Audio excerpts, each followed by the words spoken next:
Hi guys, my name is Kathleen Callahan. I'm going to be doing my presentation on autonomous vehicles and the ethics behind it.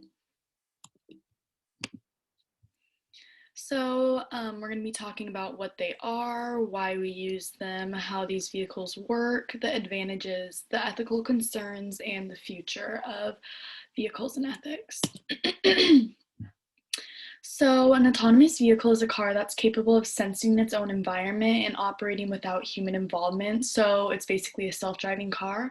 A human passenger is not required to take control of the vehicle, and a human passenger may not even be required to be present in the vehicle at all. So, the Society of Automotive Engineers defines 6 levels of driving automation that have been adopted by the U.S. Department of Transportation. So they're based upon the amount of human intervention required, and these levels range from 0 to 5. So level 0 is no automation. This is just a fully manual car. Level 1 is assisted driving automation. These vehicles have one or more assisted driving technologies, but are still required for a human to be attentive in case they need to take control of their car. So, for example, many cars have adaptive cruise control systems that have the ability to adjust the vehicle's speed and maintain acceptable stopping distances, but the driver still needs to be attentive and manage the pressure of the brakes. Level 2 is partial automation. These vehicles have 2 or more assisted driving technologies that work together simultaneously, but they still require a driver to be alert. These vehicles are only capable of self-driving under certain conditions. So, for example, level 2 vehicle could determine the speed of the traffic ahead to coordinate acceleration and steering on the highway, but it still requires for a driver to be alert at all times in case interceptions needed. So, another example of a level 2 automation car is the Tesla Autopilot system. It has lane-changing adaptive cruise control and self-parking functions. So levels 1 and 2 are categorized as assisted driving technology, and levels 3 through 5 differ as they are categorized as automation driving technology. This is AI, artificial intelligence technology that vehicles use to intervene, make decisions, and control operation. So level 3 is called conditional automation. These vehicles have limited automation driving functionality under certain conditions. So an example of this is Audi's AI traffic jam pilot system that can intervene on a highway, but when there's a traffic jam and can slowly inch through it, but once the traffic's cleared, the driver has to take back control. So level 4, high automation. These cars have full automation driving technology in most conditions. However, geofencing is required, so human intervention is needed on back roads. And if a circumstance such as a blizzard were to occur that causes poor visibility, human intervention may be needed here as well too. The driver becomes the passenger when the vehicle is in self-driving mode, though, under the established conditions and human input isn't required. So an example of this is Waymo One, their self-driving taxi service that has been open to the public in Phoenix since about October 2020. Their self-driving cars have the capability to pick up passengers and drive them to their destination just as any normal Uber would, but without a driver in the front seat controlling the actions. So level 5 is full automation vehicles. They are capable of performing all driving tasks under all conditions. Zero human attention or interaction is required with these. And due to extreme conditions that a self-driving car may face, there are currently no level 5 vehicles, and they don't seem to be anywhere within the near future either. So throughout the presentation, we'll mostly be considering levels 3 and 4 automation. So, why we use autonomous vehicles, it's because they have the ability to make life easier and more productive while increasing safety and convenience. With these vehicles, the quality of life improvements are endless. However, there are definitely ethical concerns that block the rise of these cars. So in order for them to become more widespread, the ethical issues regarding a moral code for vehicles must be addressed and resolved. We'll talk about that more later. So how do they work? They rely on sensors, actuators, complex algorithms, machine learning systems, and powerful processors to execute software. So the hardware part of it, the cars create and maintain a map of surroundings based on a variety of sensors in the car. There are radar sensors that monitor positions of nearby vehicles, video cameras to detect traffic lights, road signs, track other vehicles and look for pedestrians and other things. Then the light detection and ranging sensors bounce light pulses off surroundings to measure distances, detect road edges, and identify lane markings. And then ultrasonic sensors are in the wheels. That's to detect curbs and other vehicles for parking. So the software development part, the software integrated in these cars uses artificial intelligence software to process sensory input, plot paths, and send instructions to the car's actuators.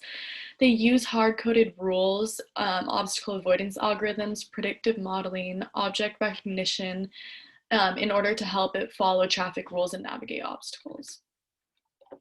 So the hardware and software components work together in a way that environmental information is gathered by the sensors and sent to the software so that the sensory data can be filtered, interpreted, and understood so that the machine learning algorithms can come to a safe decision for the action to take. So the instructions about these actions are then sent to the actuators in order for the car to perform the necessary action, such as stopping when a car or something is in close proximity. So there are many advantages to autonomous vehicles, and the idea of them becoming widespread. These fall under convenient, safe, and societal advantages. So the convenient advantages are they lessen traffic jams because the autonomous vehicles can communicate really well with each other, so they can optimize distances between each other and make it less likely for accidents to occur. They are time-saving vehicles, as they're quick to go to their destination, and you can also be doing something else while the car is driving for you. So the safety advantages is there's a prevention of crashes due to human error, distractions, drunk driving, and medical events such as a seizure or stroke. People have better accessibility, and then also people have better accessibility and mode of transportation. So, for example, those who have difficulty driving due to a medical related scenario have access to transportation other than public. So the societal advantages are that if autonomous vehicles were to become more widespread, there would be a societal cost savings, as there would be a reduction of the crash costs, reduced strain on the healthcare system, fuel savings, and more. These vehicles are also very environmental friendly because they're likely to be electric, and also their consistent speeds help to reduce emissions. So although improving the quality of life and having many advantages, these vehicles definitely raise some serious concerns. So imagine a small tree branch pokes out on the highway while there's no oncoming traffic, and as a human driver, someone would simply drift into the opposite lane and drive around it and do that illegally. But with an automated car, if they were following the driving laws to not cross a certain a double yellow line, the opposite lane, they might actually come to a full stop to avoid the branch, but then say a car could be behind them and this could then cause a crash. So basically what I'm trying to say is that our current laws aren't equipped for the spread of autonomous vehicles because of situations like these, as ethics and laws often diverge and good judgment may force us to act illegally. So when laws can't guide us, we need to turn to our moral compass in thinking about autonomous vehicles. This is definitely the biggest challenge in creating laws and policies that govern these cars. We need to make sure that they make moral sense in a way that the vehicles are situationally aware. So when a moral dilemma is encountered, there's a choice between which action to take, and there are many factors that come into play. Imagine you're driving and a pedestrian crosses the street illegally. In this moment, you would have the decision to stop the car or keep going. And if you stop the car, the pedestrian doesn't get hit, but then you could be causing another crash behind and you could kill passengers of the cars involved. But if you keep going, then the pedestrian would die. However, you're then avoiding the crash that could result in the death of the passengers. But in this situation, you must make a moral decision. And with the rise of self-driving cars, they too might soon have to make these ethical judgments on their own. So humans have unique morals that align with their own values. So settling on a universal moral code for vehicles could obviously be a difficult task. A very large survey with of machine ethics with 2.3 million people from around the world found that many of the moral principles that guide a driver's decisions vary by country. So, for example, countries would be less likely to spare the life of a pedestrian than others. The survey, which is called The Moral Machine, which is produced at MIT, they laid out 13 different scenarios in which someone's death was inevitable. So participants were asked to make a decision between who to spare in driving situations that involved a mix of variables such as age, wealth, and amount of people. So say two kids were crossing the street versus two adults crossing the street. Some people might feel that they would save the life of children more than saving the life of adults. So some people argue that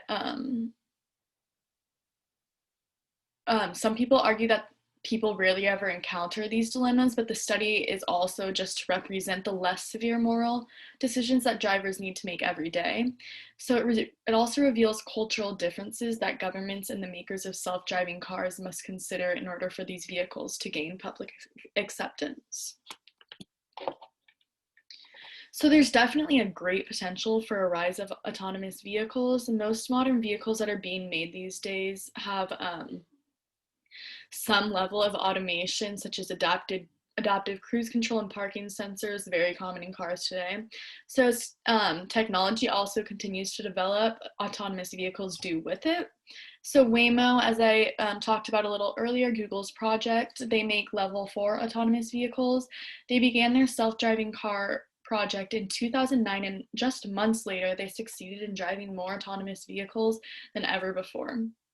In 2015, a legally blind passenger took the world's first fully autonomous ride on public roads with Waymo technology, and in October of 2021, Waymo launched publicly in Phoenix and now offers fully driverless trips for customers.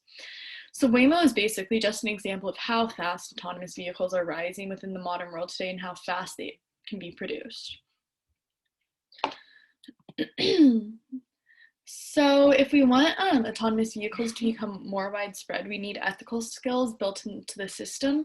Programmers must instruct autonomous cars on how to act for an entire range of foreseeable actions and guiding principles. So they must confront all decisions, even if they may never be faced in the real world. I mean, it definitely would be better to cover all possible scenarios and be safe rather than sorry and the car being unsure of what to do in such a scenario.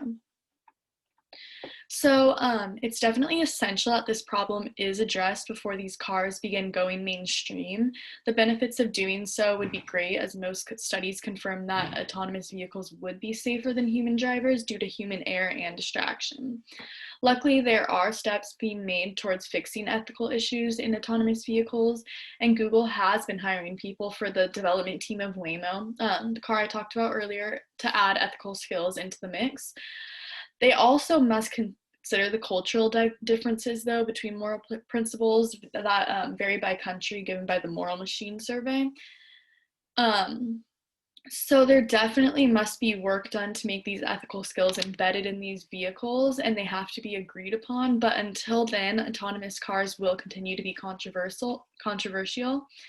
But it is definitely a problem we're solving because the safety and driving efficiencies will be great as roads get more and more crowded.